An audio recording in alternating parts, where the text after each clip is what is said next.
Hello guys, in this video I am going to show you how to add your date of birth in the Catawiki application.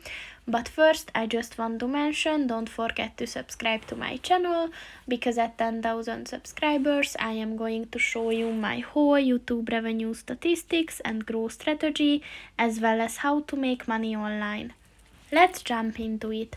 First of all, open the application on your phone. And then click on the profile button at the bottom of the page on the right. And then if you scroll down at the account section, click on the account settings button.